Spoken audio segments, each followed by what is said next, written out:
सालों पहले यमुना किनारे धर्मस्थल नाम का एक नगर हुआ करता था। वहां एक ब्राह्मण रहता था जिसका नाम गणपति था। उसकी एक सुंदर और गुणवान बेटी थी। जैसे ही उसकी शादी की उम्र हुई तो वो और उसका पूरा परिवार उसके लिए योग्य वर ढूंढने में लग गया। एक दिन ब्राह्मण किसी के घर पूजा कराने के लिए गया और उसका बेटा भी पढ़ाई के लिए घर से बाहर चला गया। उस समय घर में ब्राह्मण की बेटी और उसकी पत्नी ही थी। उसी वक्त एक ब्राह्मण लड़का उनके घर आता है। ब्राह्मण की पत्नी उस लड़के का अच्छे से सत्कार करती है और खाना खिलाती है। लड़के का स्वभाव ब्राह्मण की पत्नी को पसंद आता है और वो उससे अपनी बेटी की शादी का वादा कर देती है।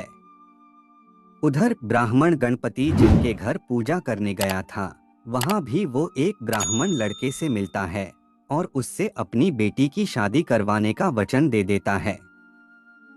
ब्राह्मण का बेटा जहां पढ़ने गया था, वो भी वहां एक लड़के से यही वादा कर देता है। कुछ देर बाद गणपति और उसका बेटा दोनों खुद से चुने हुए लड़के को लेकर घर पहुंचते हैं। दोनों घर में एक और ब्राह्मण लड़के को देखकर चौंक जाते हैं।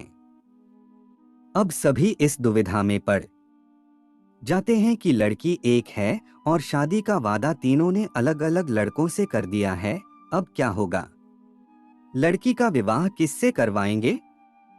इसी दुविधा के बीच पड़ोसी उनके घर खबर लेकर आता है कि उनकी बेटी को मोहल्ले में ही सांप ने काट लिया है। भागा भागा पूरा परिवार और तीनों ब्राह्मण लड़के लड़की के पास पहुंचते हैं, लेकिन तब तक लड़की की मौत हो जाती है। यह देखकर तीनों लड़के दुखी हो जाते हैं। कुछ देर बाद लड़की का परिवार और तीनों ब्राह्मण मिलकर उसका अंतिम संस्कार करते हैं। लड़की के क्रियाकर्म के बाद एक ब्राह्मण लड़का उसकी हड्डियां अपने साथ लेकर जंगल चला जाता है। दूसरा उसकी राख को इकट्ठा करके पोटली में बांधकर उसी श्मशान घाट में झोपड़ी बनाकर रहने लगता है। तीसरा श्मशान घाट से निकलकर लड़की के गम में देश देश योगी बनकर घूमने लगा। कई साल गुजर गए। एक दिन अचानक योगी बनकर घूम रहा ब्राह्मण किसी तांत्रिक के घर पहुंच गया। ब्राह्मण को घर में देखकर तांत्रिक खुश हुआ और उसका सत्कार किया। तांत्रिक ने योगी से कुछ दिन अपने घर में ही रहने के लिए कहा। तांत्रिक की जिद देखकर योगी उनके घर में ही रुक गया। एक दिन तांत्रिक अपनी विद्या में बहुत लीन था और उसकी पत्नी सबके लिए खाना बना रही थी। उसी वक्त उनका बेटा रोने लगा और अपनी मां को परेशान करने लगा। तांत्रिक की पत्नी ने उसे बहुत संभालने की कोशिश की, लेकिन वो नहीं माना। आखिर में तांत्रिक की पत्नी को इतना गुस्सा आया कि उसने अपने बच्चे की पिटाई कर दी। उसके बाद भी जब बच्चा चुप नहीं हुआ तो उसने उसे चूल्हे में डालकर जला दिया। यह सब देखकर योगी ब्राह्मण बहुत नाराज हुआ और बिना कुछ खाए ही अपनी पोटली लेकर उनके घर से जाने लगा। इतने में तांत्रिक आया और योगी से कहा, महाराज खाना तैयार है, आप इस तरह गुस्से में बिना खाए यहाँ से न जाएं। गुस्से में योगी ने कहा, मैं इस घर में एक मिनट भी नहीं रुक सकता। जहाँ ऐसी राक्षसी रहती हो वहाँ मैं कैसे कुछ खा सकता हूँ। इतना सुनते ही तांत्रिक झट से चूल्हे के पास जाता है और एक किताब से एक मंत्र पढ़कर अपने बेटे को जिंदा कर देता है। यह सब देखकर योगी हैरान रह जाता है। उसने सोचा कि अगर यह किताब मेरे हाथ लग जाए तो मैं अपनी पत्नी को भी जीवित कर सकता हूं।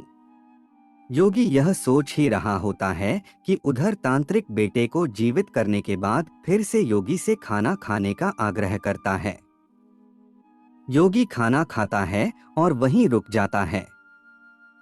अब योगी के दिमाग में बस यही चल रहा था कि बस वो किसी तरह से उस किताब को हासिल कर ले। सोचते सोचते रात हो जाती है। सब खाना खाकर सो जाते हैं। आधी रात को योगी उस मंत्र वाली किताब को लेकर तांत्रिक के घर से सीधे उस श्मशान घाट पहुंचता है जहां ब्राह्मण की लड़की का अंतिम संस्कार किया गया था। वो सबसे पहले झोपड़ी बनाकर उसी जगह रह रहे ब्राह्मण को बुलाता है और उसे सारी कहानी सुनाता है। इसके बाद दोनों मिलकर फकीर बने ब्राह्मण को ढूंढते हैं। फकीर ब्राह्मण के मिलते ही योगी ब्राह्मण दोनों से कहता है कि लड़की की हड्डी और राख लेकर आओ, मैं उसे जिंदा करूंगा। दोनों ऐसा ही करते हैं।